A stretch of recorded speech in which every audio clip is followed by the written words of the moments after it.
उसके बाद में आगे देखेंगे अपन टैग। टैग यानी टच। टच क्या है? When the raider touches the defender or defenders by any part of his body or even the clothing, shoes or any other outfit is called a touch tag. जब raider defender या defenders को अपने शरीर के किसी भी हिस्से या भले कपड़े हो या उसके जो पहने हुए मैट शूज या जूते हैं या किसी और कपड़े से जो पहना हुआ है उनसे वो अगर छू लेता है तो उसे टच कहा जाता है।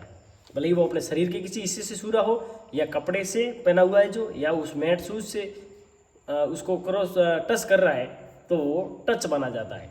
दूसरा होता है स्ट्रगल। स्ट्रगल रेड अलग होती है। इसमें देखेंगे आप struggle raid, when the defender और defenders come into contact with the raider it is called struggle.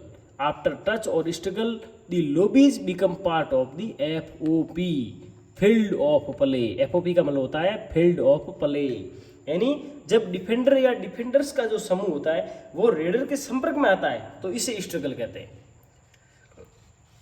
Tag तो कहते हैं कि रेडर द्वारा उनको टच किया जाता है, भले वो कपड़े से या जूते से या वो शरीर के किसी पार्ट से, उसको तो कहते हैं टैग। यहाँ पर है वो डिफेंडर या डिफेंडर्स का समूह, कोई भी एक या एक से अधिक 4 जने भी, वो अगर रेडर को टच कर लेते हैं सामने से उसको हम स्ट्रगल कहते हैं। टच या स्ट्रगल के बाद लोबी जो होती है वो या स्पष्ट सा लिखा हुआ है कि आफ्टर टच और struggle the lobbies become part of the FOP, यानी टच हो या स्ट्रगल हो रहा है उसके बाद में जो लोबी होती है वो उस मैदान का पार्ट बन जाती है, फील्ड ऑफ प्ले में शामिल हो जाती है।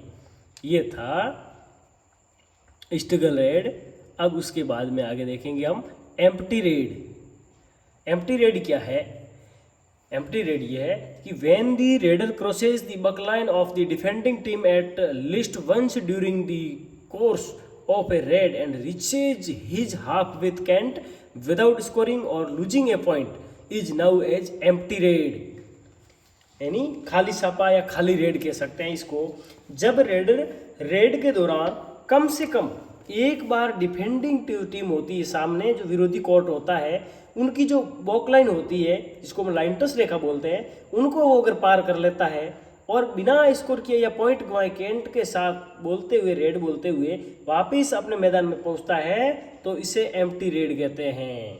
और आपको पहले भी बता दिया है कि बक लाइन को कैसे क्रॉस हुआ माना जाता है, बोनस लाइन को कैसे क्रॉस हुआ माना जाता है, वो हम पीछे पढ़ चुके हैं। अगर आपको समझ में नहीं आया तो दोबारा उस पार्ट का वीडियो आप देख सकते हैं। तो इस ये खाली रेड दी, यह हो गई खाली रेड बारे में, यानी कि रेड के दौरान कम से कम एक बार डिफेंडिंग टीम की जो बॉकलाइन होती है उसको पार करता है और बिना स्कोर किए या पॉइंट गंवाए, भले स्कोर न पॉइंट गंवाना है और नहीं आता है तो भी कोई दिक्कत नहीं है, नहीं आता है या न पॉइंट जाता है और उस स्थिति में अपने मैदान में वापस पहुंच जाता है तो उसको है वो एम्प्टी रेड कहा जाता है।